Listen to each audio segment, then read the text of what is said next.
Սիրելի հայրենակիցներ, բազմաթիվ քաղաքացիներ ինձ դիմել են կենսաթոշակային ոլորտում առկա մի խնդրի վերաբերյալ, խոստացել եմ բարձրաձայնել այս խնդիրը,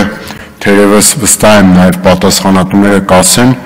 որ 2018 թվականից հետո չի որ ծագել է, բայց գնալով չնայած խոստումներին, այդ խնդիրը ոչ թե լուծվում, այլ ավելի շատ խորանում է եւ առաջացնում արդարացի դժգոհությունը մեր հարյուրավոր, եթե չասեմ հազարավոր քաղաքացիների։ Խոսքը վերաբերում է Հայաստանի Հանրապետությունից դուրս բնակվող կենսաթոշակառուներին, ովքեր իրենց կենսաթոշակի վճարումը շարունակելու համար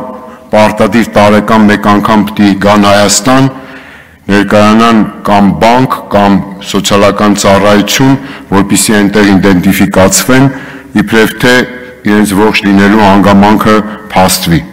Բազմաթիվ աշխարհում տարածված լուծումներ կան, այդ թվում օրինակ դեսպանատների միջոցով եւ այլն,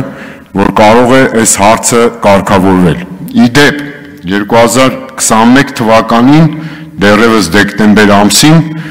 Սոցիալական հանձնաժողովը, աշխատանքի եւ սոցիալական հարցերի հանձնաժողովը Տիկին Էրիկնաց Տիգրանյանի գլխավորությամբ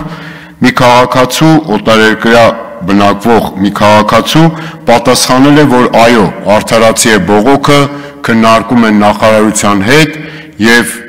շուտով կգտնեն ավելի արդյունավետ լուծում։ Տարիներ են անցել եւ քաղաքացին Պարոն Նուբար Ասլանյանը 83 տարեկան, որը բնակվում է Իսրայելում եւ հանդիսանում է կոմպոզիտոր, հայ, մեծանուն նաեւ արվեստագետ, ճանաչված, նորից խնդիրը բարձրաձայնում է եւ օրերս նորից դիմելով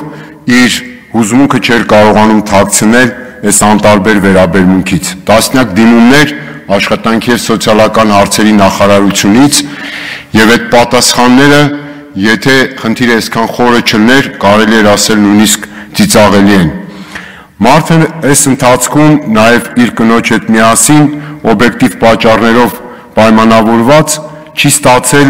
1 թե 2 տարվա իր կենսաթոշակը, բայց խնդիրը նա ասում էր, որ փողի մեջ չի,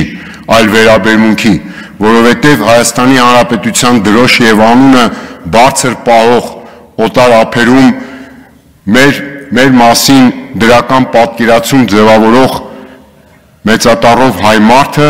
այսօր նեղացած է պետությունից եւ նաեւ այն պարզ հանգամանքից, որ իրեն տարիներ շարունակ նաեւ խաբում են իբրև թե լուծումների խոստման այսպես